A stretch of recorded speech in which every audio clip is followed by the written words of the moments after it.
तो hi everyone, welcome to JR tutorials. I am your friend Rahul Jaiswal. तो दोस्तों, उम्मीद करता हूं आप लोगों की साइंस 1 की प्रिपरेशन बहुत जबरदस्त तरीके से चल रही होगी। तो दोस्तों, जैसा कि हमने आपसे प्रॉमिस किया था कि कई सारे वीडियोस हम आपके लिए प्रोवाइड करेंगे साइंस 1 की प्रिपरेशन के लिए, तो वो वादा हम ऑलरेडी पूरा कर चुके हैं। कई सारे लगातार लेक्चर वीडियोस अपलोड हो रहे हैं जिसमें IMP क्वेश्चंस के भरमार हम आपको दे रहे हैं। तो सारे वीडियोस को जरूर से चेकआउट करना और अच्छे से पढ़ाई करने लग जाओ। दूसरा चीज इंपॉर्टेंट कि हमारे सारे चैप्टर्स के लेक्चर बाय लेक्चर वीडियोस भी अपलोडेड है। उन लेक्चर्स को भी आप 2x स्पीड पे देख के सारे कंसेप्चुअल नॉलेज को रीगेन कर सकते हो, रिवीजन कर सकते हो। तीसरा मोस्ट इंपॉर्टेंट चीज, उड़ान बैच के भी सारे वीडियोस जो हमने 1 महीने पहले लाइव रिवीजन पढ़ाया था, जिसमें आपने बहुत ही जबरदस्त तरीके से रिस्पॉन्स दिया था, वो वीडियो भी अब सेव हो चुके हैं रिकॉर्डेड फॉर्मेट में। तो आप उन वीडियोस को भी 2x स्पीड पे देख के अपना कीमती समय बचा सकते हो और उससे सारे कंसेप्ट को पढ़ के समझ के चीजों को याद कर सकते हो, क्योंकि सेल्फ स्टडी करना बहुत जरूरी है। साइंस 1 के क्वेश्चन पेपर्स जब आप देखोगे तो बहुत सारे ऐसे क्वेश्चंस होते हैं जिनके आंसर्स आपको लिखने पड़ते हैं, चाहे वो गिव रीजन हो, एक्सप्लेनेशन हो, 2 मार्क्स 3 मार्क्स 4 मार्क्स क्वेश्चन हो, चाहे उसको 5 मार्क्स के क्वेश्चन हो, सभी को याद करना जरूरी होता है। तो सारे कंसेप्ट को आपको समझना है प्लस क्वेश्चन के आंसर्स को याद करना है by using your notes, digest और 21। तो अच्छे से पढ़ाई करते रहो, बस मुझे इतना बोलना है, ठीक है। अब आपकी हेल्प करने के लिए एक सबसे ज्यादा इंपॉर्टेंट वीडियो लेकर आया हूं, जिसका काफी दिनों से आप लोग वेट कर रहे थे या फिर काफी टाइम से आप लोग कमेंट कर रहे थे। उसका नाम है दोस्तों न्यूमेरिकल्स। जी हां दोस्तों, मैं बात कर रहा हूं मोस्ट इंपॉर्टेंट न्यूमेरिकल्स की। तो लास्ट ईयर भी एक वीडियो मैंने बनाया था जिसमें से एक न्यूमेरिकल पावर ऑफ लेंस के ऊपर पूछा गया था।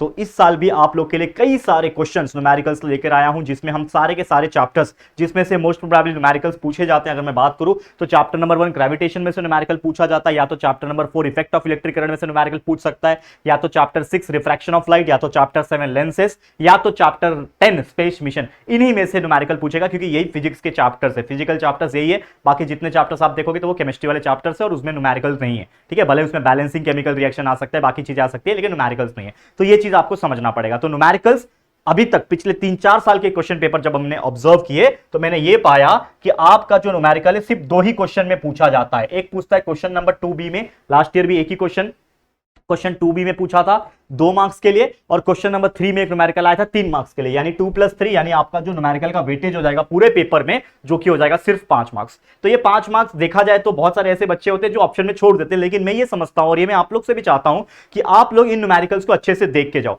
ये वीडियो लगभग आधा पौना घंटा के अंदर अंदर मैं एग्जीक्यूट कर दूंगा, जिससे आपका एक तरीके से रिवीजन हो जाएगा और सारे न्यूमेरिकल्स का कंसेप्ट भी समझा दूंगा, फॉर्मुलेस कैसे याद करते हैं वो भी समझा दूंगा, और कैसे सॉल्व करके आंसर निकालते हैं वो भी समझा दूंगा।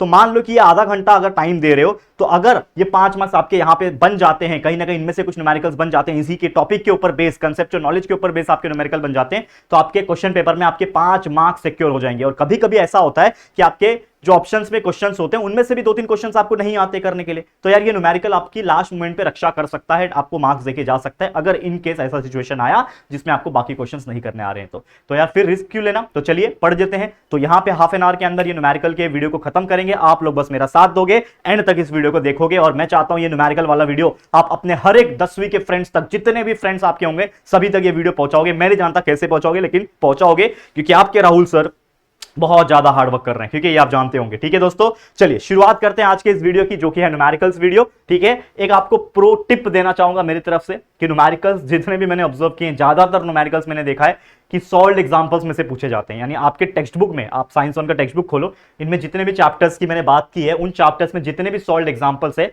आप उनको एक बार गो थ्रू कर लेना, आपका बहुत अच्छे तरीके से प्रिपरेशन हो जाएगा। लेकिन फिर भी बहुत सारे और न्यूमेरिकल्स में लेकर आया हूं, टेक्स्ट बुक से भी, क्वेश्चन बैंक में से भी, और कुछ प्रीवियस ईयर्स के भी। तो चलो सभी न्यूमेरिकल्स को देखते हैं, समझते हैं और पढ़ते हैं। तो चलिए शुरुआत करते हैं आज के वीडियो की। सबसे पहला न्यूमेरिकल स्क्रीन पे ये रहा, ग्रेविटेशन चैप्टर में से, जो कि आप देख पा रहे हो। क्या बोल रहा है कि इफ ए पर्सन वेइज 750 न्यूटन, देखो क्वेश्चन क्या बोल रहा है कि अगर एक पर्सन है जिसका वजन 750 न्यूटन है अर्थ के ऊपर, यानी पृथ्वी के ऊपर, यानी जैसे हम लोग हैं, हम अर्थ के ऊपर रहते हैं, तो हमारा अर्थ के ऊपर जो वजन है वो 750 न्यूटन है। तो हमें क्वेश्चन पूछा है how much would be his weight on the moon, यानी मून के ऊपर उस इंसान का वजन कितना रहेगा। और अगर मून का जो मास है वो है 1/81 ऑफ द अर्थ, यानी अर्थ का जितना वजन होता है, पृथ्वी का वजन, ठीक है, पता है ना आपको। तो पृथ्वी का भी एक वजन होता है, तो पृथ्वी का जो वजन है उससे 1/81 यानी 81 गुना कम जो है वो आपका वजन है किसका, मून का। तो मून हल्का है ऑब्वियसली अर्थ से, तो इसके हिसाब से हमें ये पूछा है। और साथ ही में बोल रहा है कि रेडियस जो है किसका,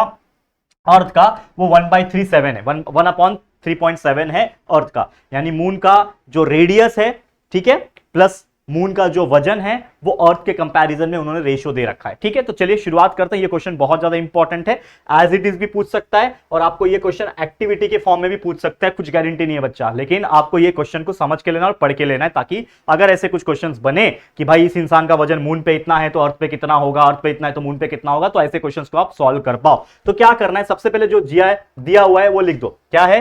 गिवन। तो सबसे पहले जो दिया है वो लिखेंगे हम लोग, गिवन दे दिया हम लोग को, और क्या बोल रहा है कि अर्थ का वजन है, अर्थ के ऊपर उस इंसान का वजन जो है 750 न्यूटन है। अब यहां पे रेशियो उन्होंने दे रखा है कि ratio of mass of the earth. ठीक है, मास ऑफ अर्थ के लिए एमई मान लूंगा और मास ऑफ मून के लिए एमएम मान लूंगा। एमएम मतलब एमई मतलब मास ऑफ अर्थ, एमएम मतलब मास ऑफ मून। ठीक है, तो अभी यहां पे उन्होंने बोल रखा है कि जो मून का मास है अर्थ के रेफरेंस में वो 1/81 है, तो मून का मास अर्थ के रेफरेंस में क्या होगा? 1/81 है, यानी कि मेरा जो अर्थ का और मून का जो रेशियो हो जाएगा वो 81 हो जाएगा। हम समझ में आ रहा है क्या सिंपल चीज दिया है कि मून का जो मास है, करेक्ट, अपॉन मास ऑफ अर्थ जो है, mass of moon upon mass of अर्थ उन्होंने दे रखा था 1/81, ऐसा उन्होंने दे रखा था। अगर मैं इसको क्रॉस मल्टीप्लाई करूं तो एमई उधर जाएगा, 81 उधर जाएगा, तो यहां पे क्या हो जाएगा? एमएम यानी mass of moon upon mass of अर्थ जो हो जाएगा वो हो जाएगा 81/1 हो जाएगा, तो 1 लिखने की जरूरत नहीं, तो सिर्फ 81 हो जाएगा, और वही यहां पे लिखा हुआ है इन्होंने। ठीक है, तो मास of earth upon mass of moon कितना हो गया? 81 हो गया। यहां तक समझा बच्चा? यहां तक समझ में आया? ठीक है, चलो ये रफ वर्क रहने दो, वहां पे आपको समझने के लिए काम आएगा। दूसरा उन्होंने क्या बोल रखा है, आगे अगर आप बढ़ोगे उन्होंने बोल रहा है कि फिर हमें रेडियस भी लेना है। उन्होंने तो रेडियस भी बोल रखा है कि रेडियस ऑफ मून, ठीक है, अर्थ के रेफरेंस में कितना है? 1/3.7, तो सेम वहां पे रेडियस ऑफ अर्थ के लिए आर ले लिया, रेडियस ऑफ मून के लिए आरएम ले लिया, तो रेडियस ऑफ अर्थ और रेडियस ऑफ मून का भी रेशियो इसी प्रकार बन जाएगा, ऐसे ही कैलकुलेशन के हिसाब से 3.7 बन जाएगा, यानी रेडियस ऑफ अर्थ मून के रेफरेंस में radius of earth upon radius of moon जो कि है 3.7, इसका रेशियो हमें पता चल गया।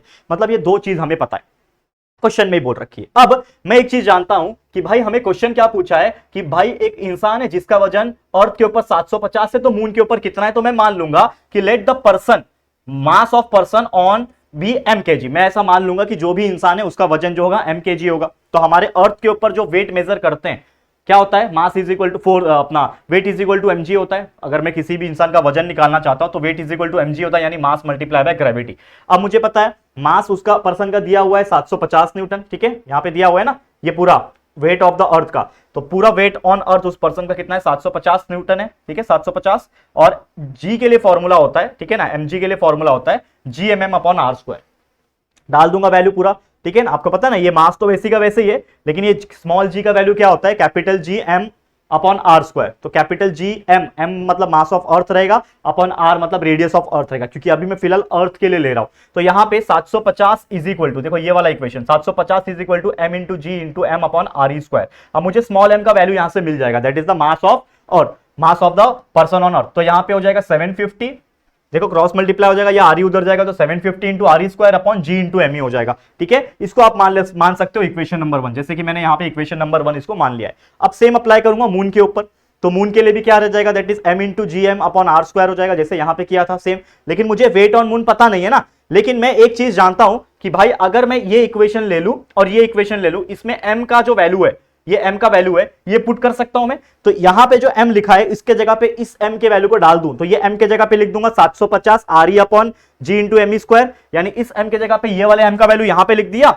और multiply by capital G into M R M square लिखा हुआ है, बस वहां पे डाल दिया। अब जो कैलकुलेट हो सकता है करो। तो जब हमने कैलकुलेट करके देखा तो हमें कुछ कैंसलेशन हो रहा है क्या? नहीं। तो 750 है, यहां पे R E capital G cancel हो रहा है, बाकी और कुछ कैंसिल नहीं हो रहा है, तो ये हो रहा है R E upon R M, देखो R E upon R M, M M upon M E. अब मैं यहां पे कुछ चेंजेस करूंगा तो मुझे पता है कि ये M E upon M M जो होता है, ठीक है ना, M E upon M M ले लो, ठीक है, यहां पे उल्टा है R E upon R M, R E upon R M 3.7 है, यानी इस पूरे के जगह पे 3.7 लिख सकता हूं, और M M upon M E की जगह पे M E upon M M है, या फिर M M upon M E की जगह पे ये 1/81 लिख सकता हूं, ठीक है। तो यहां पे लिख दिया 1/81, बस इसको कैलकुलेट करना है, आपका आंसर आ जाएगा 126.8 न्यूटन। थोड़ा सा कैलकुलेशन करना है, बाकी सब इजी है। तो इससे क्या पता चला कि जो पर्सन का वजन अर्थ के ऊपर 750 न्यूटन था, वही पर्सन अगर मून पे चले जाएगा तो उसका वजन होगा 126.8 न्यूटन। ये बात कर रही है मैं बात कर रहा हूं वेट की, मास की बात नहीं कर रहा हूं। मास सेम होता है, कहीं पे भी जाओ मास सेम रहेगा, लेकिन वेट बदलता है, क्योंकि वेट में फॉर्मूले में क्या है? mg, यानी मास इंटू ग्रेविटी। तो जहां जहां ग्रेविटी का फर्क पड़ेगा वहां वहां वेट का भी फर्क पड़ेगा। इसीलिए मेरा वजन यहां पे अगर 70 kg है तो मून पे चले जाऊंगा तो मेरा वजन हो सकता है 30 किलो भी ना हो, ठीक है। तो इस हिसाब से आपको ध्यान में रखना है, बहुत ईजी है, करेक्ट है, ये चीज आपको ध्यान में रखना है। तो ये था आपका पहला example, one of the most important example. चलिए अगले क्वेश्चन पे चलते हैं। एक और क्वेश्चन है, क्या बोल रहा है कि फाइंड द ग्रेविटेशनल फोर्स। अब देखो बहुत सारी चीज ऑलरेडी सॉल्व मैंने करके लाई हुई है ताकि आपका टाइम में बचा सकूं, बस आपको मैं समझा रहा हूं कि कैसे करना है। और लास्ट ईयर भी ऑलमोस्ट मैंने ऐसी टाइप के एग्जांपल्स आपको कराए हुए थे, ठीक है ना। जो लास्ट ईयर के 10वीं के बच्चे थे ना, उन्होंने बहुत अच्छे से परफॉर्म किया और बहुत अच्छा रिजल्ट भी लेकर आए। बहुत सारे बच्चों को 90+ % मिले और उम्मीद करता हूं इस बार भी आप लोग निराश नहीं करोगे, इस बार भी आप लोग बहुत अच्छा परसेंट स्कोर करके दिखाओगे। चलो तो क्या बोल रहा है, find the gravitational force between a man of mass 60 kg। क्या बोल रहा है, एक वजन है, मैन का जो वजन है वो 60 kg है और कार का वजन जो है 2000 kg है, ए डिस्टेंस ऑफ 10 मीटर। तो हमें बोल रहा है ग्रेविटेशन फोर्स का वैल्यू निकालो। एक आदमी है जिसका वजन 60 किलो है और एक कार है जिसका वजन 2000 किलो है और उसके बीच का जो डिस्टेंस है वो 10 मीटर है। तो इससे आपको देख के क्या आइडिया लगा कि भाई इधर एक आदमी है, इधर एक कार है, दोनों के बीच का डिस्टेंस 10 मीटर है, फोर्स निकालना है। तो ये आपका Newton's universal law of gravitation का क्वेश्चन हो गया ये एक तरीके से। तो आपको पता है कि भाई any object attracts every other object, ठीक है, by a force and that force is directly proportional to the product of their masses and inversely proportional to the square of the distance between them. ये हमने पढ़ा हुआ है। तो यहां पे भी सेम वही चीज होगा कि अगर मुझे ग्रेविटेशनल फोर्स का वैल्यू निकालना है इन दोनों के बीच में, तो कहीं ना कहीं मेरा ये फॉर्मूला लग जाएगा, that is Newton's universal law of gravitation का, that is F is equal to G into M into M1 into M2 upon R का स्क्वायर या फिर D का स्क्वायर भी लिख सकते हैं यहाँ पे। तो कैपिटल G का तो वैल्यू होता है universal gravitational constant 6.67 into 10⁻11 newton metre square per kg square. तो इस G के जगह पे 6.67 इंटू 10⁻11 लिख दिया। M1 क्या वैल्यू, यानी इस इंसान का मास ऑफ इंसान यानी 60 किलो दिया है, इसको मैंने M1 मान लिया, तो यहाँ पे मैंने लिख दिया M1। आप एक चीज और लिख सकते हो यहाँ पे, थोड़ा सा इसको मैं ये नीचे लिखता हूँ, ठीक है, एक चीज और ऐड कर सकते हो। हाँ लिखा हुआ है वैसे, कोई दिक्कत की बात नहीं है। तो यहाँ पे आप एक चीज क्या लिख सकते हो कि जैसे M1 60 kg था, वैसे कार के वजन को मैंने M2 मान लिया, तो इंसान के वजन को M1 मान लिया। देखो मेरा इंसान कितना अजीब दिख रहा है, लेकिन आप लोग अच्छे से थोड़ा सा बना लेना, बनाने का मार्क्स नहीं मिलेगा लेकिन फिर भी आपके अंडरस्टैंडिंग के लिए वो रहेगा। तो इस इंसान का वजन M1 है, कार का वजन M2 है, तो यहाँ पे M1 की जगह पे 60 डाल दिया, M2 की जगह पे 2000 डाल दिया और रेडियस यानी distance between the centre that is nothing but the 10 का स्क्वायर। बस कैलकुलेशन करना आना चाहिए। कैसे करोगे, देखो ये 6.67 ने लिखा, ये 10⁻11 को एकदम लास्ट में लिख देता हूं, उससे फिलहाल में मुझे कोई मतलब नहीं है। ये 60 है, ये 2000 है, मतलब ये 6.67 इंटू 60 इंटू 2000 डिवाइड बाय 10 का स्क्वायर 100। इन सभी को मल्टीप्लाई और डिवाइड करूंगा, तो पहले ऊपर वाले को सभी को मल्टीप्लाई किया तो आ गया 800400 और नीचे डिवाइड बाय 100, तो 2020 कैंसिल, क्या बचेगा 8004 इंटू 10⁻11। अगर आप पॉइंट शिफ्ट करोगे तो ये 1 नंबर 2 नंबर 3 नंबर के बाद पॉइंट डाल दिया आपने, तो ये 8.004 हो गया और यहाँ पे भी 3 नंबर कम कर दो, 3 के बाद पॉइंट डाला, इसके लिए -11 से -10 -9 -8 हो जाएगा। तो ये बन गया हमारा answer, that is the force that is acting between the man and the car is nothing but 8.004 into 10⁻8 Newton का फोर्स यहाँ पे लग रहा है, ग्रेविटेशनल फोर्स की हम बात कर रहे हैं। समझ में आ गया? तो ये था आपका क्वेश्चन, बहुत इजी क्वेश्चन था, बहुत ही धमाकेदार तरीके से यहाँ पे मैंने समझाने की कोशिश की है। क्लियर हो गया बच्चा, बहुत इजी था। आगे बढ़ जाते हैं, नेक्स्ट क्वेश्चन पे चलते हैं। अब एक और क्वेश्चन है इसी चैप्टर में से, ग्रेविटेशन में से एक और क्वेश्चन है। क्या बोल रहा है, अ मेटल बॉल, क्या बोल रहा है, a metal ball of mass 7 kg। क्या है, एक लोखंड नहीं सॉरी मेटल है। अब मेटल कौन सा इसमें दिया है क्या, नहीं दिया, चलो कोई बात नहीं। तो हमारा एक मेटल होगा, उसका बॉल है जिसका वजन 7 किलो है, एक हाइट से उसको गिरा रहा हूं मैं, मतलब समझ लो ये बॉल है, इसको एक हाइट से मैंने गिराया। अब गिराया कौन से हाइट पे, लगभग 1960 मीटर, एक 1960 मीटर की हाइट पे रखा था, उस पे गिराया। तो हमें क्वेश्चन पूछा है how much time it takes to reach the ground, यानी ग्राउंड तक पहुंचते पहुंचते वो बॉल को कितना समय लगेगा, जिसमें ग्रेविटी का वैल्यू उन्होंने लेने बोला है 9.8 मीटर पर सेकंड स्क्वायर। ठीक है बच्चा, देख रहे हो, इस वीडियो को एंड तक देखना। अभी तो ये छोटे छोटे न्यूमेरिकल चल रहे हैं, और भी बेहतरीन न्यूमेरिकल्स आने वाले हैं, और पूरे हर चैप्टर्स के जो फिजिक्स के चैप्टर है उन सभी चैप्टर्स के सभी टाइप के न्यूमेरिकल्स में कवर करा रहा हूं, ताकि आपके कंसेप्ट भी क्लियर हो जाए और इनमें से अगर न्यूमेरिकल पूछेगा तो आपका जो चांदी हो जाएगी, फिर मजा आ जाएगा। ठीक है, और अगर ये वीडियो अगर आप देख रहे हो तो आप टाइम बचाने के लिए 1.25 या फिर 1.5 की स्पीड पे देख सकते हो, जिससे आपका काफी समय बच सकता है। लेकिन अगेन न्यूमेरिकल्स अगर ये वीडियो देख रहे हो तो साथ में नोटबुक और पेन लेके बैठना, क्योंकि आपको प्रैक्टिस करना है बच्चा। और अगेन मैं आपको बोल रहा हूं कि पिछले कई सालों से आपके लिए लगातार हार्डवर्क कर रहा हूं बच्चा। ठीक है, बहुत सारे न्यू बच्चे हैं, उनको पता नहीं होता, रियलाइज नहीं होता। ठीक है, वो लोग ये समझते हैं कि यार मैंने कुछ खास किया नहीं है, लेकिन अगर आप पीछे मुड़ के देखोगे, इतना हार्डवर्क, इतना डेडिकेशन दिखाया है। जो बच्चा 1 साल से जुड़ा हुआ है या फिर उससे ज्यादा साल से जुड़ा हुआ है, उनको पता है मेरी कीमत। ठीक है, कितना ज्यादा हार्डवर्क किया है, जितना शायद एक बच्चा 10वीं में होने के बावजूद खुद मेहनत नहीं किया होगा, उतना मैंने आपके लिए मेहनत किया है, ताकि यार आप लोग का अच्छा मार्क्स निकाल सकूं। ठीक है, बस यही मेरा सपना है। ठीक है, और मैं ये चाहता हूं कि जितना हार्डवर्क मैंने किया है उससे कई ज्यादा हार्डवर्क आप अभी कर लो, 1-2 दिन जो भी बचा है कर लो बच्चा, ताकि यार आपके मन मुताबिक मार्क्स आ जाए। और एक बार मार्क्स आ गया ना, फिर जो आराम करना है वो तो करोगे ही, फिर रिलैक्स करना है लाइफ भर, कोई दिक्कत की बात नहीं है। लेकिन अभी ये 10वीं है, पहला पड़ाव है, पार कर लो अच्छे से, अच्छे परसेंटेज से, ताकि 12वीं में फाड़ो, उसके बाद इंजीनियरिंग है या फिर जो भी ग्रेजुएशन कर रहे हो, फिर लाइफ है, जॉब है, बहुत सारी चीजें हैं। लेकिन अभी पहला पड़ाव है तो इसमें भी आपको अच्छे से मन लगाना है, ठीक है। चलिए, तो क्या क्वेश्चन था कि एक मेटल बॉल है, एक हाइट से 1960 मीटर के हाइट से मैं गिरा रहा हूं, जिसका वजन 7 किलो है, तो कितना टाइम लगेगा। तो मैंने ले लिया मास 7 किलो है, हाइट यानी डिस्प्लेसमेंट हम लोग बोलते हैं हाइट को, तो हाइट का वैल्यू, डिस्प्लेसमेंट का वैल्यू 1960 मीटर दिया हुआ है। टाइम हमें निकालना है, ग्रेविटी का value 9.8 metre per second square है। और ऑब्वियसली जब कोई भी ऑब्जेक्ट को मैं रिलीज कर रहा हूं, तो जब वो मैंने रिलीज किया तो स्टार्टिंग का उसकी जो स्पीड थी वो क्या थी, 0 थी, यानी इनिशियल वेलोसिटी, जिसको म्यू बोलते हैं, ठीक है, यू बोलते हैं, not mu. Initial velocity will be u is equal to 0 metre per second, ठीक है, ये आपको पता है। अब मुझे बताओ कि अगर मुझे कहीं ना कहीं टाइम निकालना है, तो हमने न्यूटन्स का सेकंड काइनेमेटिकल लॉ पढ़ा हुआ है, क्या है, that is s is equal to ut plus half at square. अब a के जगह पे आपने g डाल दिया, that is acceleration due to gravity, वही सेम ही बात होती है, एक्सेलरेशन लो या फिर एक्सेलरेशन ड्यू टू ग्रेविटी ले लो, g का वैल्यू दोनों एक ही बात है। तो s is equal to ut plus half at square. तो यहां पे u का वैल्यू 0 है, टाइम मुझे निकालना है, प्लस हाफ, g का वैल्यू है 9.8 दिया हुआ है, डाल दिया, t का स्क्वायर का t स्क्वायर ही रहेगा, यहां पे s यानी डिस्प्लेसमेंट का वैल्यू दिया है 1960, सभी चीज को डालूंगा, डाल दिया, ये 0 मल्टीप्लाई बाय 2 0 हो जाएगा, half multiply by 9.8 that is 4.9 हो जाएगा, टी स्क्वायर। तो 1960 is equal to 4.9 T square. हमें चाहिए टी का वैल्यू ना, तो हम क्या करेंगे, टी स्क्वायर इधर ही रखेंगे और 4.9 को उधर डिवाइड करके भेजेंगे। ये पॉइंट को हटाना है, इसके लिए मल्टीप्लाई बाय 10 डिवाइड बाय 10 किया तो क्या हो गया, 19600 डिवाइड बाय 49 हो गया। अब मुझे टी स्क्वायर नहीं चाहिए, टी चाहिए, तो मैं लिखूंगा यहाँ पे taking square root both side. क्या लिखूंगा यहाँ पे, taking square root both side, लिख दिया। Taking square root both side करूंगा तो 19600 का रूट जो आ जाएगा वो 140 आ जाएगा, 49 का रूट बाहर आ जाएगा 7। अब ये 19600 का रूट कैसे निकाला, 140, तो 196 का रूट आप जानते हो 14 होता है, और 2 जीरो का एक रूट 1 0 निकलता है, तो ये आ गया 140, 49 का रूट आप 7 जानते ही हो, 140 डिवाइड बाय 7 कर दोगे, आ जाएगा 20 सेकंड। यानी टाइम कितना लगा कि वो जो मेटल का बॉल था, जो 7 किलो का बॉल था, उसको 1960 मीटर की हाइट से अगर मैं गिरा रहा हूं, तो गिरते गिरते गिरते गिरते उसको 20 सेकंड लग जाएंगे, तब जाके वो ग्राउंड पे टच होगा। तो ऐसे क्वेश्चंस आ सकते हैं बच्चा, इसको अच्छे तरीके से प्रैक्टिस करके ले लेना। समझ में आ गया बच्चा, क्लियर है, ओके। चलो आगे बढ़ जाते हैं। नेक्स्ट क्या बोल रहा है, an object takes 5 seconds to reach the ground. मतलब सेम उसी प्रकार का एग्जांपल है, लेकिन थोड़ा कैटेगरी अलग है। देखो, एक ऑब्जेक्ट है, उसको अगर मैं गिरा रहा हूं तो उसको 5 सेकंड लग रहा है ग्राउंड तक पहुंचने के लिए, ठीक है। उसकी हाइट दे रखी है उन्होंने 5 मीटर, ठीक है, 5 मीटर प्लैनेट के ऊपर। What is the value of G on the planet, यानी एक तरीके से हमें acceleration due to gravity, G का वैल्यू हमें पूछा है। तो सेम ही फॉर्मूला यूज होगा, क्योंकि यहां पे भी एक ऑब्जेक्ट है, गिर रहा है, उसकी हाइट दी रखी है, उसका टाइमिंग दे रखा है, सब कुछ दे रखा है, ठीक है ना। टाइमिंग नहीं दिया है, हाँ टाइमिंग दिया है, सब कुछ दे रखा है। तो हम लोग लिखेंगे टाइम 5 सेकंड लग रहा है, डिस्प्लेसमेंट जो है, हाइट जो है वो 5 मीटर है, ग्रेविटी हमें निकालनी है, इनिशियल वेलोसिटी हमको पता ही। देखो इनिशियल वेलोसिटी दिया नहीं रहेगा, आपको सोचना है कि कोई भी ऑब्जेक्ट जब गिरा रहे होंगे तो गिराने के पहले तो वो रुका हुआ रहेगा, तो मतलब initial velocity u is equal to 0, ठीक है। अब मैं अगेन न्यूटन का सेकंड काइनेमेटिकल इक्वेशन लगाऊंगा या फिर न्यूटन का सेकंड लॉ लगाऊंगा, जो कि होता है s is equal to ut plus half at square. u का वैल्यू 0 है, t का वैल्यू 5 है, plus half multiply by g का वैल्यू g रहेगा, क्योंकि g निकालना है, t का वैल्यू 5 दिया हुआ है तो 5 का स्क्वायर, और आपका डिस्प्लेसमेंट यानी हाइट का वैल्यू भी 5 दिया हुआ है,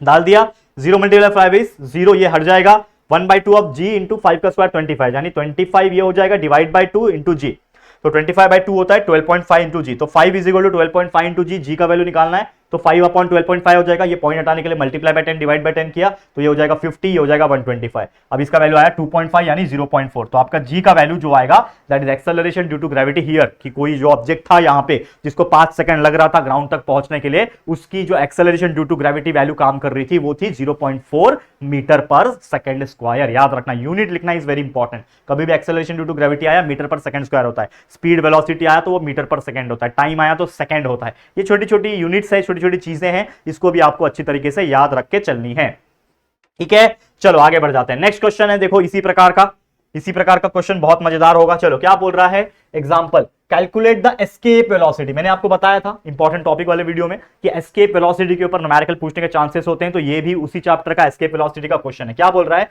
कि calculate the escape velocity on the surface of the moon. Moon के सरफेस के ऊपर एस्केप वेलोसिटी का कैलकुलेशन करना है, जिसमें मास दिया है और रेडियस दिया है, किसका, मून का। तो मास जो है वो है 7.34 इंटू 10⁻22 kg, यानी अगर मून का कोई वजन बता रहा है तो वो ये 7.34 इंटू 10⁻22, मतलब कितना होगा, मतलब 10 के आगे 22 बार जीरो लगा दो तो सोचो कितना बड़ा नंबर है, मतलब कितना वजन है मून का। और साथ ही में उसका क्या दिया है, रेडियस दिया है 1.74 इंटू 10⁶ मीटर। तो हमें दो चीज दिया हुआ है, सबसे पहली बात तो हमें मून का रेडियस दिया हुआ है जो कि है 1.74 इंटू 10⁶ मीटर। मून का वजन दे रखा है, मास ऑफ मून दे रखा है 7.34 इंटू 10⁻22 kg।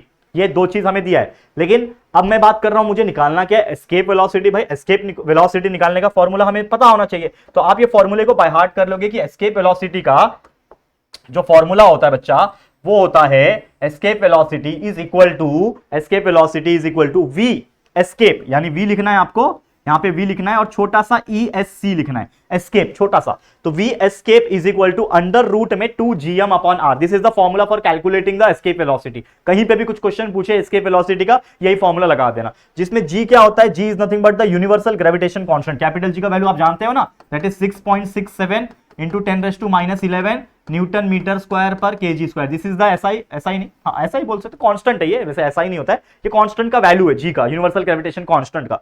तो यहाँ पे कैपिटल G का वैल्यू 6.67 इंटू 10⁻11 आपको ले लेना है। तो यहाँ पे जो 2 है वो तो 2 आ जाएगा अंडर रूट में, जी की जगह पे 6.67 इंटू 10⁻11 आ गया। एम का वैल्यू यानी मास ऑफ मून जो है, मून की बात हो रही है, तो 7.34 इंटू 10⁻22 आ गया। नीचे आपका डिवाइड बाय आर है तो आर का वैल्यू आ गया। बस इसको कैलकुलेशन करना है। इसमें क्या करोगे, पहले 2 को 6.67 से मल्टीप्लाई करोगे, फिर 7.34 को मल्टीप्लाई करोगे और 10⁻11 10⁻22 हो जाएगा 10⁻+11 और ये ऊपर जाएगा 10⁻6।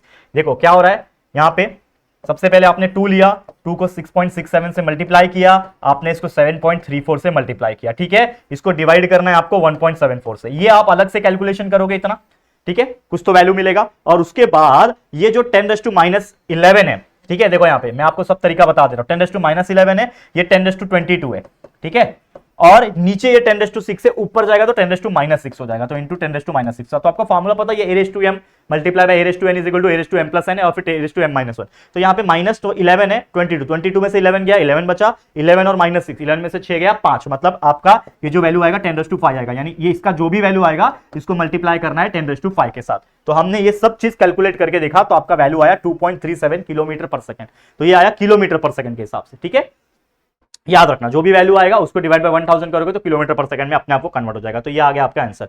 यानी कि उस एस्केप वेलोसिटी को, अगर आपको बेसिक कांसेप्ट नहीं पता एस्केप वेलोसिटी क्या होता है, तो ये भी बता देता हूं कि एस्केप वेलोसिटी एक ऐसी स्पीड होती है कि वो हमारे अर्थ के ग्रेविटेशनल इन्फ्लुएंस को फाड़ के चले जाए, इतनी स्पीड होती है। तो अगर मैं कोई ऑब्जेक्ट को फेंक रहा हूं, जैसे मान लो मेरे पास ये पेन है, अब इसको मैं इतना तेजी से फेंक रहा हूं कि भाई एक टाइम के बाद कितना भी पावर लगा लूं ये ऊपर जाएगा और फिर नीचे आ जाएगा बिकॉज ऑफ द ग्रेविटी। लेकिन एस्केप वेलोसिटी एक ऐसी वेलोसिटी होती है कि कोई ऑब्जेक्ट को इतनी स्पीड दे दो कि हमारे अर्थ का ग्रेविटी को भी वो पार करके चले जाए, यानी एस्केप होके बच के चले जाए। That is the power of escape velocity. ये चीज आपको ध्यान में रखना, ठीक है। तो एस्केप वेलोसिटी मून के ऊपर कितना है, 2.37 इंटू 2.37 किलोमीटर पर सेकंड। ये चीज आपको ध्यान रखना है। तो बहुत इंपॉर्टेंट क्वेश्चन था, जैसे मार्क करके रखा है मैंने इंपॉर्टेंट, तो इसको आप देख लोगे, ठीक है। चलो अगला क्वेश्चन, अब आ जाते हैं चैप्टर नंबर 4 पे, जो कि है इफेक्ट्स ऑफ इलेक्ट्रिक करंट। इसमें भी बहुत कम चांसेस होते हैं न्यूमेरिकल के, लेकिन जरूर से करना, हो सकता है आए, ठीक है।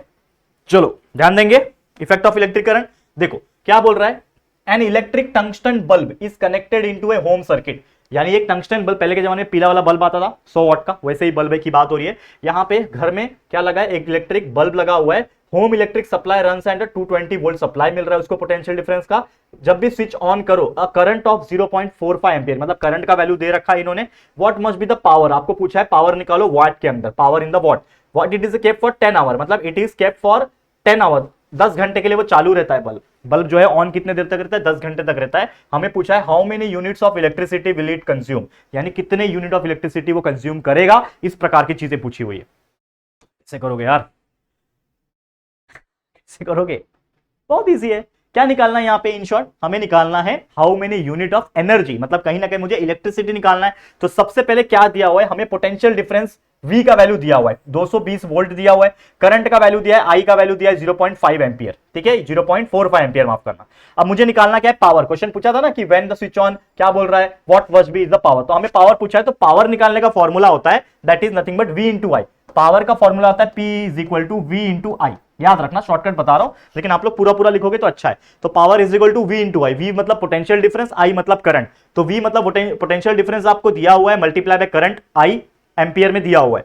तो पोटेंशियल डिफरेंस 220 वोल्ट है, देखो 220 वोल्ट का सप्लाई होता है हमारे घर में, और करंट इसके घर में कितना है 0.45 का दिया हुआ है। तो 220 मल्टीप्लाई पे 0.45 करोगे तो आपका आंसर आ गया 99, और पावर का यूनिट हमेशा वॉट में होता है, इसके लिए W लिखा हुआ है, ठीक है। तो आंसर आ गया power is equal to 99 watt. क्या आया, पावर का वैल्यू 99 वॉट आ गया, ठीक है, यहां तक कोई दिक्कत नहीं मुझे। लेकिन सिर्फ पावर निकालना था क्या, नहीं, हमें यह पूछा था कि कितना यूनिट ऑफ इलेक्ट्रिसिटी आएगा, क्योंकि हम घर में भी फैन चलाते हैं, लाइट चलाते हैं, बल्ब जलाते हैं, टीवी चलाते हैं, सब कुछ चलाते हैं। अब हमें तो पता चलना चाहिए ना कि कितना इलेक्ट्रिसिटी आएगा, तो उसको कैलकुलेट करने का फॉर्मूला होता है। कभी आपने सोचा है कि आपके घर में जो लाइट बिल आता है वो कैसे आता है, उनको कैसे मालूम हमारे घर में इतना चला? तो आपके घर में लगा होता है मीटर, मीटर पता है, मीटर बॉक्स लगा होता है, उस मीटर बॉक्स में रीडिंग्स आती है, और वो रीडिंग्स आती है बिकॉज ऑफ द कैलकुलेशंस। ये जो पावर आप यूज कर रहे हो उसका कैलकुलेशन मीटर में होता है, वो मीटर का काम है कैलकुलेट करना, और उसके हिसाब से वो 1 यूनिट 2 यूनिट अपना डेली का इंक्रीज करता है, और वो यूनिट में होता है वैल्यू। और वो जैसे कि जिस शहर में आप रह रहे हो, जिस कंपनी का इलेक्ट्रिसिटी कंपनी का यूज कर रहे हो, उससे वो मल्टीप्लाई होता है, उसका वैल्यू डिसाइड होता है। कहीं कहीं पे 1 यूनिट का प्राइस 10 रुपया है, तो मान लो कि आपका एक दिन में 1 यूनिट जा रहा है, मतलब 30 दिन में 30 यूनिट हो रहा है, तो 30 मल्टीप्लाई बाय 10 करोगे तो मतलब 300 रुपया आपका लाइट बिल आ जाएगा महीने का। लेकिन किसी किसी का ज्यादा कंजम्पशन होता है, जैसे मेरे, अगर मैं स्टूडियो की बात करूं तो भाई हम लोग का 10-10 हजार, 12-12, 15-15 हजार बिल आता है लाइट बिल, अगर मैं मेरी बात करूं तो मतलब यूनिट्स ऑफ कंजम्पशन डेली कितना होगा, बहुत ज्यादा होगा, क्योंकि भाई डिजिटल बोर्ड चल रहा है, एसी चल रहा है, फैन चल रहा है, इतने खतरनाक लाइट चल रही है जिससे आपको रोशनी दिख रही है कि नहीं। तो ये सब चीज हो रही है बिकॉज ऑफ दैट थिंग। तो यहां पे जब पावर आप निकाल लोगे तो क्या करना होता है, 10 घंटे आपका पावर चल रहा है, 10 घंटे ये इतना पावर चल रहा है, क्योंकि यहां पे बोल रखा है ना कि ये बल्ब कितने देर के लिए जल रहा है, 10 घंटे के लिए जल रहा है। तो आपको क्या करना है, कैलकुलेट करने के लिए 99 वॉट आपका यूज हो रहा है पावर, कितने घंटे के लिए, 10 घंटे के लिए, तो 99 मल्टीप्लाई बाय 10 कर दोगे तो 990 वॉट होता है, और 990 वॉट के हिसाब से आपका किलोवाट में कन्वर्ट कर दोगे तो डिवाइड बाय 1000 कर देना, तो 0.99 किलोवाट आवर, ये आ जाएगा 0.99 किलोवाट आवर। तो हमें पूछा है how much unit of electricity will consume, तो ये आ जाएगा 0.99 किलोवाट पर आवर, और किलोवाट पर आवर मतलब ही होता है यूनिट, 1 यूनिट का वैल्यू होता है किलोवाट आवर, याद रहेगा। आपके मीटर पे भी आप देखोगे या फिर लाइट बिल पे भी देखोगे, ठीक है, लाइट बिल पे भी, तो वो चीज आपको समझेगा, ठीक है, लाइट बिल पे भी आप देखोगे तो आपको समझेगा कि उसमें भी जो 1 यूनिट का वैल्यू होता है वो किलोवाट आवर रेटिंग में ही होता है। तो किलोवाट आवर रेटिंग मतलब 1 यूनिट। तो आपको अगर पूछता है ना कि कैलकुलेट करो कितना यूनिट आया, तो आपको सिंपली क्या करना है, पावर का वैल्यू निकालना है और उसको टाइम से मल्टीप्लाई कर देना है। तो पहले पावर का वैल्यू 99 निकाला, टाइम से मल्टीप्लाई किया, कितना आ गया, 990 आ गया। लेकिन ये वॉट आवर में आया, हमें किलोवाट में चाहिए, तो 1 किलोवाट 1000 वॉट होता है। तो आप इस वैल्यू को 990 को क्या किया आपने, सिंपली 1000 से डिवाइड किया, तो 0 कैंसिल, ये आ गया 0.99, और ये आ गया किलोवाट आवर में आ गया। तो this will be your answer, 0.99 kilowatt hour. और इसको प्रॉपर तरीके से लिखो तो मैं बोल सकता हूं कि हाँ 0.99 यूनिट, इस प्रकार से भी लिख सकता हूं, ठीक है, लगभग 1 यूनिट, ठीक है, समझ में आ गया। तो ये था आपका क्वेश्चन। एक और क्वेश्चन है जो कि ऑलरेडी मैंने आईएमपी भी मार्क कराया हुआ था आपको पहले भी। क्या क्वेश्चन है, देखो कि who will spend more electricity, मतलब आपके इसमें, आपके घर में बहुत सारी चीजें चलती है, तो यहां पे इस घर में, इस क्वेश्चन के हिसाब से इस घर में एक टीवी चल रहा है जिसका पावर कंजम्पशन है 500 वॉट, यानी 500 वॉट का टीवी चल रहा है, और वो 30 मिनट के लिए चलता है, आधे घंटे के लिए, और साथ ही में 600 वॉट का हीटर चलता है 20 मिनट के लिए। तो आपके हिसाब से क्वेश्चन पूछा है मैं कि जब आप 500 वॉट का टीवी आधे घंटे के लिए चलाओगे, या तो 600 वॉट का हीटर 20 मिनट के लिए चलाओगे, तो किसके वजह से ज्यादा लाइट बिल आएगा, किसके वजह से पावर कंजम्पशन ज्यादा होगा, ऐसा हमें क्वेश्चन पूछा है। तो कैसे निकालोगे, सिंपल फॉर्मूला हमें पता ही है कि अगर मैं टीवी के लिए निकालूं तो मुझे पावर दिया हुआ है, टीवी के लिए पावर कितना है 500 वॉट, पावर का वैल्यू दिया है ना, 500 वॉट का टीवी है, यानी पावर का वैल्यू टीवी के लिए 500 वॉट है, टाइम 30 मिनट है, तो पावर मल्टीप्लाई बाय टाइम करूंगा तो कितना हो रहा है, 1800 सेकंड हो रहा है, मतलब सॉरी सेकंड नहीं हो रहा है, माफ करना, पहले हमने टाइम को मिनट्स में दिया था ना, सेकंड्स में कन्वर्ट करना होता है, हमेशा याद रखना, टाइम को सेकंड में कन्वर्ट कर लेना। यहाँ पे जब भी आप एनर्जी निकालोगे ना कि कौन सी किसकी ज्यादा इलेक्ट्रिकल एनर्जी यूज हो रही है, तो हमेशा उसको सेकंड में कन्वर्ट कर लेना। तो मैंने टाइम को पहले जो मिनट में था उसको सेकंड में कन्वर्ट किया, तो 1 मिनट में 60 सेकंड होते हैं, इसके लिए 30 मिनट को मैंने 60 से मल्टीप्लाई किया तो 1800 सेकंड आया। अब मैं निकालूंगा एनर्जी, एनर्जी का फॉर्मूला क्या होता है, इलेक्ट्रिकल एनर्जी का E1, टीवी है इसके लिए 1 ले रहा हूं, ठीक है, या फिर टीवी भी आप लिख सकते हो, ई टीवी भी लिख सकते हो, ताकि आपको पता चले कि ये जो एनर्जी आप निकाल रहे हो इलेक्ट्रिकल एनर्जी, ये टीवी के लिए निकाल रहे हो। तो आपका फॉर्मूला होता है पावर मल्टीप्लाई बाय टाइम। अभी इसके पहले भी हमने वही चीज यूज किया था, पावर मल्टीप्लाई बाय टाइम। यहां पे भी आप पावर मल्टीप्लाई बाय टाइम करोगे, लेकिन याद रखना यहाँ पे जो टाइम है वो सेकंड में होना चाहिए। तो पावर आपका 500 वाट है और टाइम आपका 1800 सेकंड है, तो मल्टीप्लाई जब करोगे तो आपका वैल्यू आ जाएगा 18 5 90, यानी 90000 जूल में आंसर आता है। ठीक है, joule is a unit of energy. Unit of energy क्या है? जूल है, आप जानते ही हो। तो यहाँ पे कितना जीरो है? लगभग 5 जीरो है। तो हम क्या करेंगे, 90 लिखेंगे और आगे का 4 जीरो का 10⁴ लिख देंगे। तो 90 इंटू 10⁴ जूल हो गया। ये आ गया कि आप आधा घंटा टीवी चलाते हो तो इतना एनर्जी खर्चा होता है। कितना? 90 इंटू 10⁴ जूल एनर्जी खर्चा होता है। वही अब मैं हीटर का निकालता हूं, तो हीटर के लिए पावर 600 वॉट दिया हुआ है, 20 मिनट के लिए चला रहा हूं, तो सेकंड्स में कन्वर्ट कर लो उसको। ठीक है, जूल में निकाल रहा था ना वैल्यू, इसके लिए सेकंड में कन्वर्ट कर रहा हूं। यहां पे हमने जो निकाला वो किलोवाट आवर में रखा, इसको आवर में रखा, इसको कन्वर्ट नहीं किया हमने। 10 आवर को सेकंड में कन्वर्ट क्यों नहीं किया? क्योंकि हम लोग को यूनिट निकालना है, एक यूनिट का कितना है, तो यूनिट निकालना है। इसके लिए यूनिट हमेशा किलोवाट आवर में होनी चाहिए, इसके लिए आवर में रखा। लेकिन यहां पे हमें एनर्जी निकालना है तो एनर्जी हमेशा जूल में होना चाहिए, और जूल के लिए फॉर्मूला आप जानते ही हो, सेकंड में होना चाहिए, जूल सेकंड। ठीक है ना, आपको पता ही है ना, वो सब आप जानते ही होंगे बहुत अच्छी तरीके से। ठीक है, ठीक है ना, वाट पर सेकंड, वाट सेकंड। ठीक है, ये चीज ध्यान में रखना। चलो, हाँ, तो मैं क्या बता रहा था, ये तो आपका 20 मिनट कन्वर्ट हो गया, 1200 सेकंड आ गया। आप पावर को टाइम से मल्टीप्लाई करोगे तो 600 वॉट है, 1200 सेकंड है, मल्टीप्लाई करो तो 72 इंटू 10⁴ जूल आ गया। अब मुझे बताओ बड़ा कौन है, 90 इंटू 10⁴ जूल बड़ा है कि 72 इंटू 10⁴ जूल? देख के पता चल जाएगा ये बड़ा है। ये किसके लिए है? टीवी के लिए। तो मैं बोल सकता हूं कि फ्रॉम दोनों इक्वेशन से कंपेयर जब किया तो इलेक्ट्रिसिटी 1 मतलब energy 1 is greater than energy 2, तो हम बोल सकते हैं कि जो टीवी में जो इलेक्ट्रिकल एनर्जी लग रहा होगा वो ज्यादा एनर्जी लग रहा है एज कंपेयर टू हीटर। तो मैंने लिखा the TV set spend more electrical energy. जो क्वेश्चन पूछा था कि किसका बिजली ज्यादा खर्चा होगा, तो टीवी चलाने में ज्यादा बिजली खर्चा होगा, क्योंकि वो 500 वॉट है, ऊपर से आधा घंटा चला रहे हो। ये चीज ध्यान में रखना। ठीक है, समझ में आ गया? तो ये था हमारा एक और question effect of electric current से। उम्मीद करता हूं आपको समझ में आ गया होगा। अब एक और क्वेश्चन है चैप्टर नंबर 5 हीट से। देखो, हीट में से भी जो आपके क्वेश्चन पूछते हैं वो स्पेसिफिक हीट के ऊपर पूछेंगे या तो आपका नॉर्मल हीट कैलकुलेशन के ऊपर पूछते हैं। तो यहां पे क्या पूछा है, देखो ध्यान से, क्या बोल रहा है कि how much heat energy is necessary to raise the temperature of 5 kg of water from 20 to 100 degree Celsius. बहुत ही इंपॉर्टेंट क्वेश्चन है, इसको अच्छे से समझ लो। क्या बोल रहा है यहाँ पे कि कितना पानी है? 5 किलो पानी है, तो 5 kg वाटर। आप देखो, आप बोलोगे कि सर पानी तो लीटर में होता है। नहीं भाई, लीटर में होता है, यूजुअल तौर पे लीटर में ही होता है, लेकिन यहाँ पे जो दिया है वही लिखना है। 5 kg वाटर दिया है तो आपने मास लिख दिया, वजन कितना है, mass is equal to 5 kg।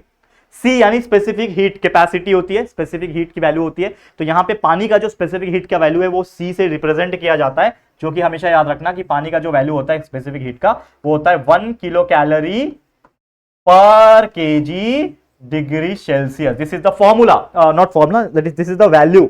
याद रखना, स्पेसिफिक हीट ऑफ वाटर कितना होता है? 1 होता है, याद रखना। और दो टेम्परेचर दिया है, मतलब चेंज इन टेम्परेचर होगा, तो delta T is equal to T2 minus T1 होगा, तो that is 100 minus 20 is equal to 80 degree.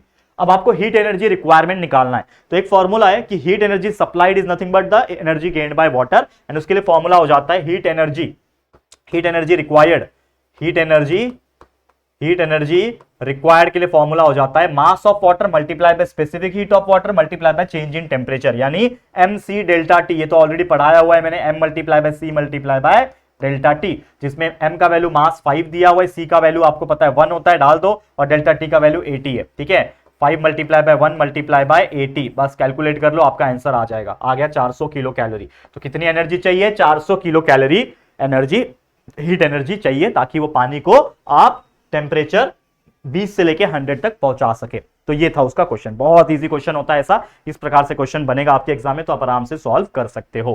Clear है बच्चा?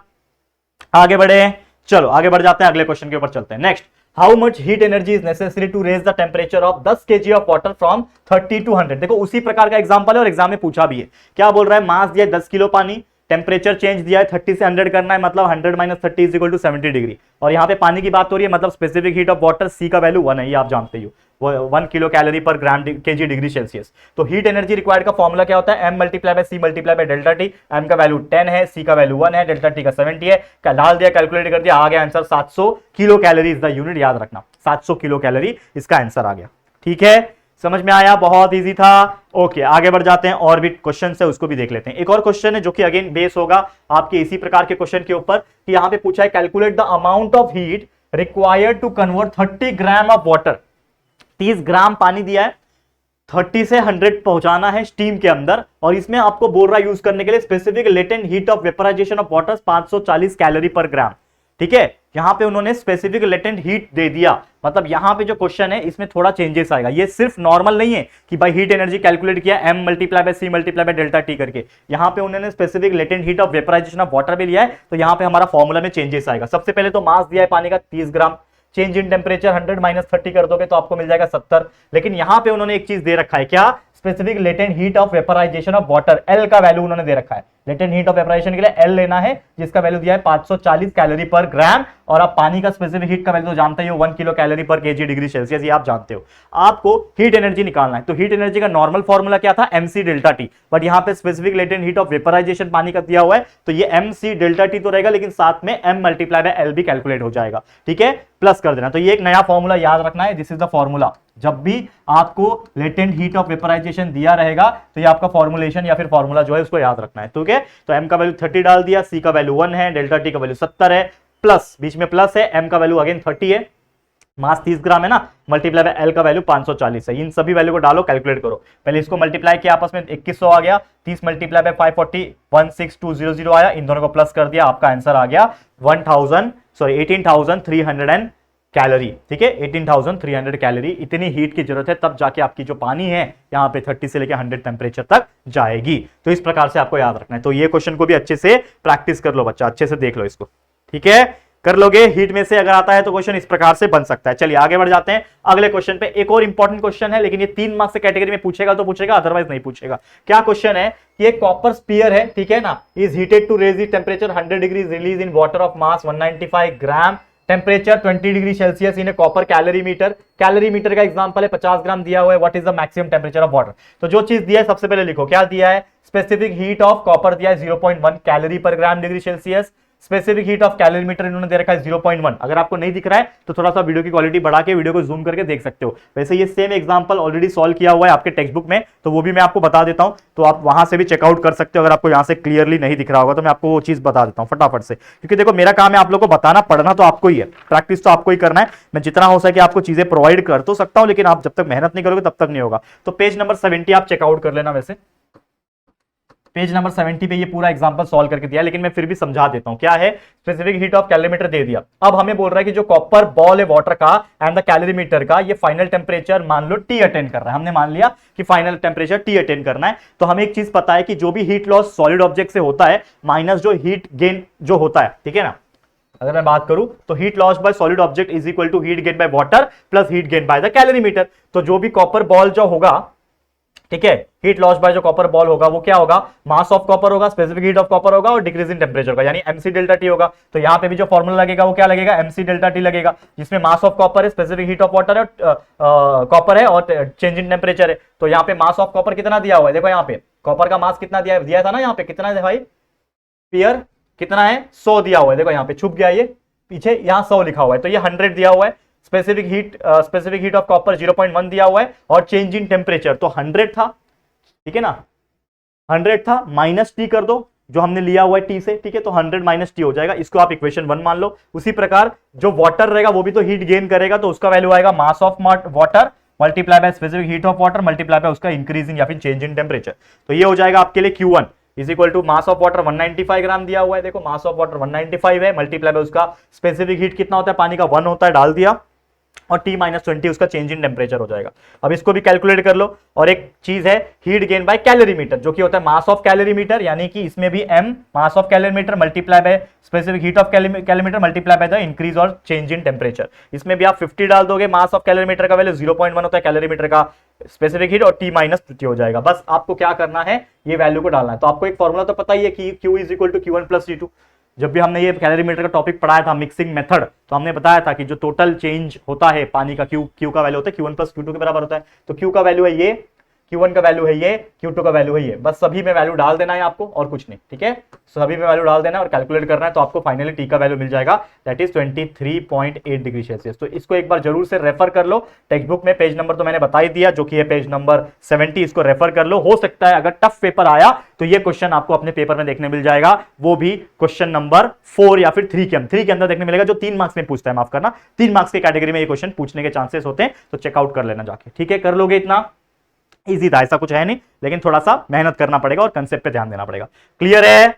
ओके है, आगे बढ़ जाते हैं। चलो नेक्स्ट क्वेश्चन पे चलते हैं, आगे बढ़ते हैं। नेक्स्ट क्वेश्चन क्या बोल रहा है? Refraction of light. ध्यान देना इसको ध्यान देना। अब ये जो चैप्टर है रिफ्रैक्शन ऑफ लाइट, ये बहुत ही मजेदार चैप्टर है। इसमें से थ्योरेटिकल पूछते तो हैं, रिफ्लेक्शन ऑफ लाइट का लॉ बताओ, लॉ ऑफ रिफ्रैक्शन बताओ, डेंसर रेयर मीडियम का बताओ, ये सब चीजें, लेकिन न्यूमेरिकल भी पूछने के चांसेस होते हैं। लास्ट ईयर नहीं पूछा था इस चैप्टर में से, तो इस बार का बहुत तगड़ा चांस बन रहा है 2025 के पेपर में रिफ्रैक्शन ऑफ लाइट का एक न्यूमेरिकल देखने मिल सकता है।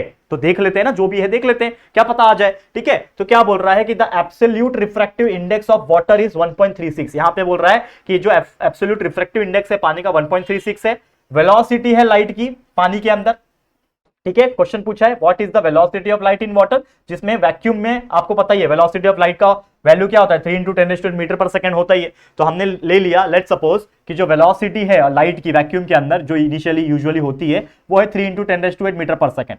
आपको एब्सोल्यूट रिफ्रैक्टिव इंडेक्स पानी का दिया हुआ है 1.36। ठीक है, ये दिया हुआ है 1.36। अब आपको पता है एब्सोल्यूट रिफ्रैक्टिव इंडेक्स का फॉर्मूला होता है, दैट इज यहां पे जो वेलोसिटी रहेगी किसकी, लाइट की वैक्यूम के अंदर divide by velocity of light in water. तो v1/v2 हमने कर लिया एब्सोल्यूट इंडेक्स का फॉर्मूला निकालने के लिए, रिफ्रैक्टिव इंडेक्स का फॉर्मूला निकालने के लिए।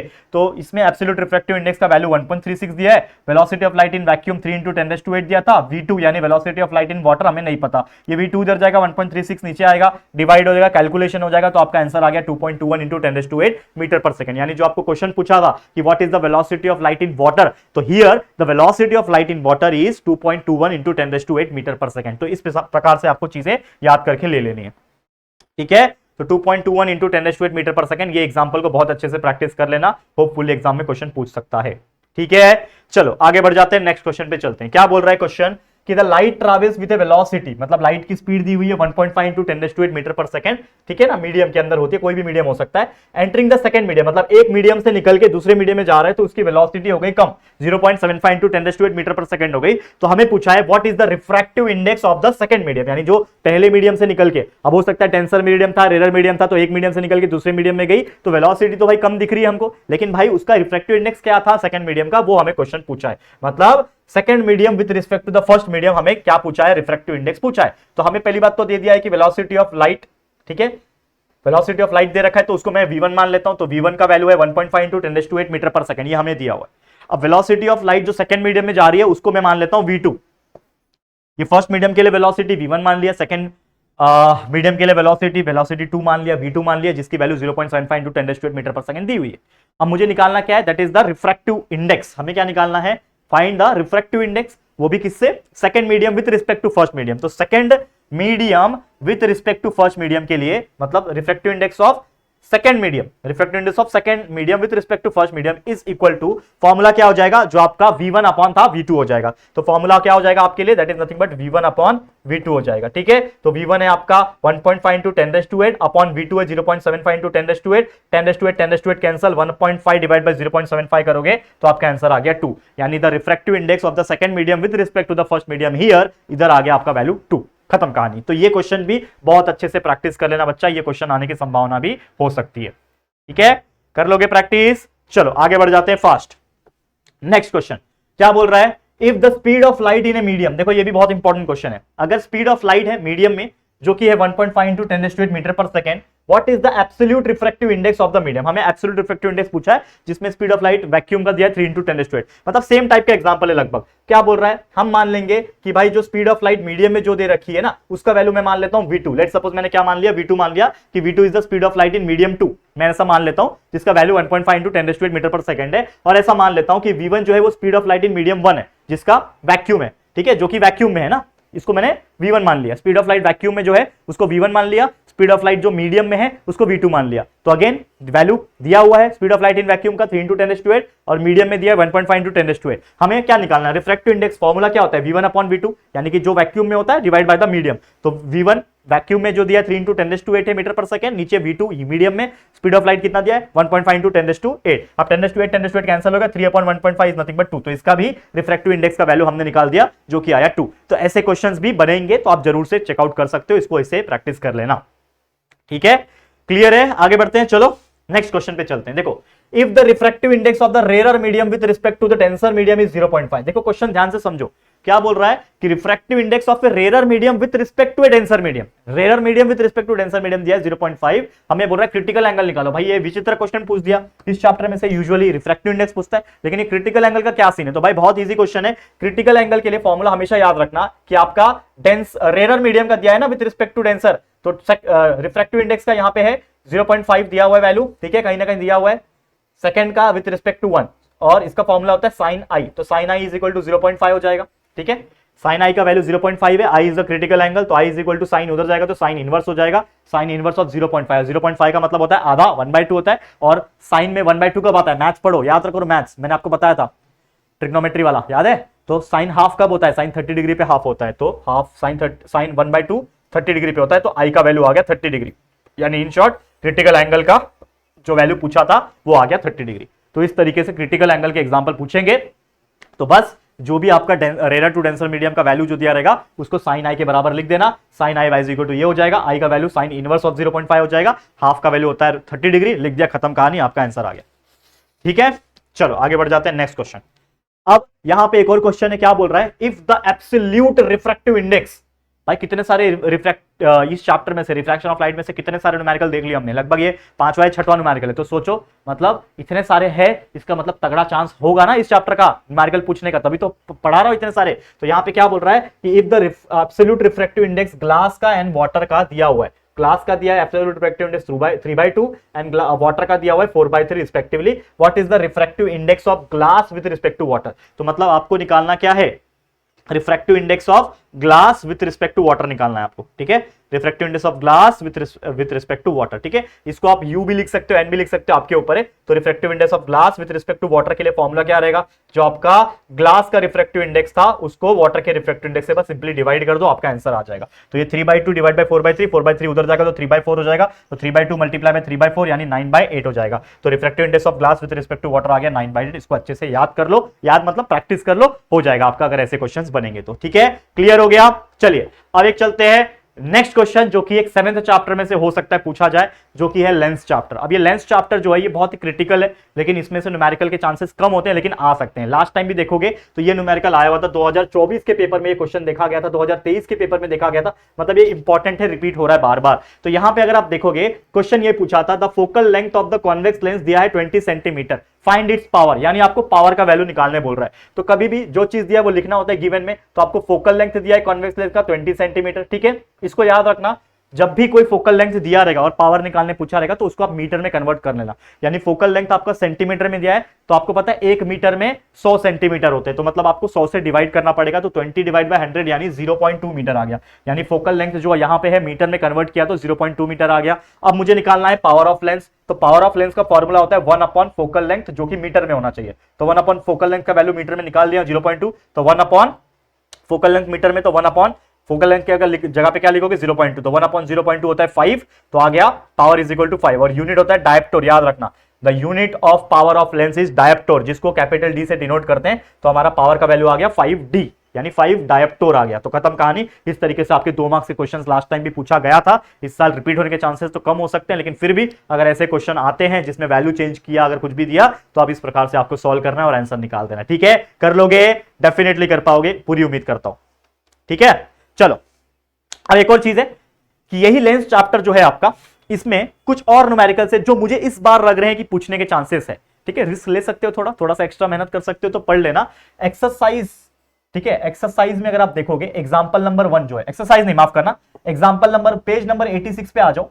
आपका जो पेज नंबर 86 है उसमें जो एग्जांपल नंबर 1 है ना, उसको आप एक बार पढ़ लेना, मतलब उस न्यूमेरिकल को देख लेना कि कैसे सॉल्व किया हुआ है। और सेम पेज नंबर 92 पे आ जाना, उसमें जो एक्सरसाइज है उसमें क्वेश्चन नंबर 8 का 2 है, उस एग्जांपल को सॉल्व करके प्रैक्टिस कर लो, ठीक है। ये 2 एग्जांपल भी कर लेना, क्योंकि लेंस में मैंने एक ही कराया, लेकिन ये 2 एग्जांपल भी अच्छे से एक बार पढ़ लेना। इसमें आप देखोगे तो ये 86 वाले एग्जांपल में मैग्निफिकेशन और इवन जो मिरर फॉर्मूला है उसके हेल्प से न्यूमेरिकल एक सॉल्व किया है। तो हो सकता है मिरर फॉर्मूला और मैग्निफिकेशन का कुछ चीजें पूछ ले तो आप सॉल्व कर पाओगे, तो ये एग्जांपल प्रैक्टिस कर लेना। दूसरा ये जो एक्सरसाइज में जिसमें आपको ऑब्जेक्ट का शेप साइज वगैरह पूछा है, तो ये एग्जांपल भी कर लेना। तो ये दोनों कर लोगे, होपफुली अगर लेंस में से पूछा तो ऐसे ही क्वेश्चन बनेंगे, इसके अलावा और कुछ बचता नहीं है, यही सब चीजें, ठीक है। अब चलते हैं एक आखिरी टॉपिक की तरफ। एक आखिरी चैप्टर है हमारा जिसका नाम है स्पेस मिशन। अब ये चैप्टर में से न्यूमेरिकल पिछली बार पूछा था 3 मार्क्स के लिए, जो वही न्यूमेरिकल मैं करा रहा हूं, क्योंकि रिपीट होने के चांसेस हो सकते हैं। कैसा न्यूमेरिकल था, इसमें बोल रहा था कि the orbit of A satellite is exactly 35780 kilometre above the earth surface. आपको पता है कि हमारा जो पृथ्वी है, ठीक है, जैसे एग्जांपल के तौर पे बात करूं, ये मेरा पृथ्वी है। अब पृथ्वी के ऊपर जो होता है सैटेलाइट जो होता है वो घूमता है, ठीक है। ये आपका सैटेलाइट है, ये पृथ्वी के अर्थ के एक सरफेस के ऊपर घूमता है। तो अगर आप देखोगे कि जो सैटेलाइट है वो कितना ऊपर है, लगभग 35,780 किलोमीटर ऊपर जो है सैटेलाइट हमारा अर्थ के चक्कर काट रहा है। अब इसमें बोल रहा है कि जो उसकी टेंजेंशियल वेलोसिटी है, ऑब्वियसली ये वेलोसिटी से जाएगा, तो उसकी टेंजेंशियल वेलोसिटी दी हुई है 3.08 किलोमीटर पर सेकंड। हमें पूछा है how much time the satellite will take to complete one revolution, मतलब इस सैटेलाइट को ऐसा पूरा अर्थ का एक चक्कर काटने में कितना समय लगेगा, यानी टाइम निकालना है। तो जो चीज दिया पहले लिख दो, हमें हाइट दिया है सैटेलाइट का, अर्थ सरफेस के ऊपर होगा, तो ऑब्वियसली हाइट दिया है यहां पे, ठीक है, 35,780 किलोमीटर दिया है। टेंजेंशियल वेलोसिटी 3.08 किलोमीटर पर सेकंड दी हुई है। अब मुझे एक चीज पता है, नॉर्मल बचपन से पढ़ा है फॉर्मूला कि velocity is equal to distance upon time, ठीक है, speed is equal to distance upon time होता है। तो v वैसे ही रखा, वेलोसिटी डिस्टेंस, यहां पे क्या हो जाएगा, ये जो सैटेलाइट है वो सर्कल चक्कर काट रहा है, अर्थ के सर्कुलर चक्कर काट रहा है, तो सर्कुलर चक्कर काट रहा है मतलब इसके लिए डिस्टेंस जो होगा वो क्या होगा, सरकमफेरेंस होगा, मतलब 2πr होगा। लेकिन यहां पे जो वो 2πr करेगा वो कितना करेगा, अर्थ का सिर्फ रेडियस लेना है मेरे को, क्या अर्थ का तो रेडियस r रहेगा, लेकिन साथ में ये हाइट भी है ना, तो मतलब अर्थ का रेडियस r और प्लस इसकी सैटेलाइट से जो अर्थ की दूरी है वो है h, तो r प्लस h करना पड़ेगा। यानी कि जो भी उसका सरकमफेरेंस रहेगा उसमें जो रेडियस रहेगा वो r प्लस h रहेगा। यानी इस r के जगह पे आप क्या लिखोगे, r प्लस h, जिसमें r आपका रेडियस है अर्थ का और h है मतलब अर्थ से लेके सैटेलाइट तक की डिस्टेंस, हाइट। तो ये दोनों लेना पड़ेगा। तो time is equal to 2πr upon v के जगह पे इस r के जगह पे खाली मैंने r प्लस h ले लिया, क्योंकि यहां पे रेडियस ऑफ अर्थ भी आएगा और हाइट ऑफ सैटेलाइट भी आएगा। तो यहां पे t का वैल्यू मुझे पता नहीं है, टाइम पीरियड तो निकालना है, 2 डाला, पाई का वैल्यू 3.14 डाला, रेडियस का वैल्यू दिया हुआ है, देखो रेडियस ऑफ अर्थ का वैल्यू क्वेश्चन में ही दे रखा है, 6400 किलोमीटर है हमारा रेडियस। बोलो कितना चौड़ा है हमारा अर्थ, 6400 किलोमीटर का हमारा सिर्फ रेडियस है, ठीक है, और डायमीटर कितना होगा इसका डबल कर दो, 12,800 किलोमीटर। मतलब आप एक जगह से 12,800 किलोमीटर चलते जाओगे तो जाके अर्थ का एक हिस्से से दूसरा हिस्सा खत्म करोगे, यानी डायमीटर खत्म करोगे। तो ये 6400 आपका रेडियस है, हाइट दिया हुआ था 35,780 किलोमीटर, इन दोनों को प्लस किया, इससे मल्टीप्लाई किया, तो आपका ये वैल्यू आया जो क्या है 264, मतलब 264,890.4 आया, नीचे 3.08 आया। अब आप इन दोनों को डिवाइड कर दो तो आपका वैल्यू आ गया 86,003.37 सेकंड। ये जो आया ये सेकंड में आया, लेकिन हमेशा हम टाइम अगर निकालना है कि कितना टाइम लगेगा एक रिवॉल्यूशन में, तो मैं क्या बोलूंगा, इतना सेकंड लगेगा, ऐसा बोलूंगा नहीं, मैं बोलूंगा इतना घंटे लग रहे हैं ना, कि एक सैटेलाइट को पूरा अर्थ के चक्कर काटने में कितना टाइम लगेगा, तो मैं क्या बोलूंगा इतना आवर्स लग रहे हैं, तो मेरे को आवर्स में निकालना पड़ेगा। तो ये जो वैल्यू आया 86,003.37 ये सेकंड में आया। तो अगर मुझे किसी चीज सेकंड को आवर में कन्वर्ट करना है तो आप जानते होंगे कि एक घंटे में 60 मिनट होता है और एक मिनट में 60 सेकंड होता है, मतलब 60 मल्टीप्लाई बाय 60 यानी 3600 सेकंड होते हैं एक घंटे में। तो एक घंटे में 3600 सेकंड है, तो सेकंड को अगर घंटे में कन्वर्ट करना है तो डिवाइड बाय 3600 करना पड़ेगा, यानी इस वैल्यू को मैं डिवाइड बाय 3600 करूंगा तो आपका वैल्यू जो आएगा वो आवर में आ जाएगा। तो ये वैल्यू था, इसको मैं इससे डिवाइड करूंगा तो मेरा आंसर आएगा 23.89 आवर, मतलब 23 घंटे और समथिंग मिनट में आपका जो सैटेलाइट है वो अर्थ का चक्कर काट रहा है। इस हिसाब से हमने इस क्वेश्चन को सॉल्व करके आंसर निकाल लिया। तो ये क्वेश्चन बहुत इंपॉर्टेंट था क्योंकि पिछले साल ही पूछा है, हो सकता है रिपीट हो जाए, लेकिन अगर रिपीट नहीं होता है बस वैल्यू चेंज करके आपको चीजें पूछी जा सकती है। तो ऐसे एग्जाम्पल को भी आप प्रैक्टिस करके ले लो, बहुत ही ब्यूटीफुल तरीके से मैंने सॉल्व करके दिखाया हुआ है। क्लियर? तो बस दोस्तों इसी के साथ ये पूरा का पूरा जितने भी आईएमपी न्यूमेरिकल हो सकते थे, जितने भी टाइप्स के न्यूमेरिकल हो सकते थे, वो सब मैंने इस वीडियो के अंदर लगातार आपके सामने मैंने पढ़ा दिया है। करेक्ट है? क्लियर है? तो बस इसी के साथ ये वीडियो को मैं एंड करना चाहूंगा क्योंकि काफी थकान तो हो गई है, ठीक है, बोलते बोलते, लेकिन इसी के साथ इस वीडियो को एंड करूंगा। लेकिन मैं पूरी उम्मीद करता हूं कि आप लोग हमारा ये जो वीडियो देख रहे हो कंटिन्यूअस मेहनत करोगे और कंटिन्यूअसली पढ़ाई करके अच्छे से अच्छे मार्क्स आप लोग अपने साइंस 1 के पेपर में निकालने की कोशिश करोगे। तो इसी के साथ इस वीडियो को मैं एंड करता हूं। ये वीडियो हमारी मेहनत आपको कैसी लग रही है दोस्तों जरूर से कमेंट करके बताना। वीडियो अगर पसंद आ रही है तो प्लीज वीडियो को लाइक करना और जितना हो सके अपने सभी 10वीं के फ्रेंड्स के साथ शेयर करना, क्योंकि ये वीडियो बहुत ज्यादा इंपॉर्टेंट है और न्यूमेरिकल पूछने के चांसेस भी है बच्चे। तो प्लीज शेयर कर देना अपने सभी 10वीं के फ्रेंड्स के साथ। और अगर पहली बार आए चैनल पे, अभी तक चैनल को सब्सक्राइब नहीं किया है, तो फटाफट से चैनल को सब्सक्राइब करके बेल आइकन को ऑल पे सेट करना ताकि वीडियोस की नोटिफिकेशन आपको मिलती रहे। ठीक है फ्रेंड्स, तो चलो फिर जल्दी मिलेंगे एक और नई वीडियो में। तब तक के लिए thank you and good bye.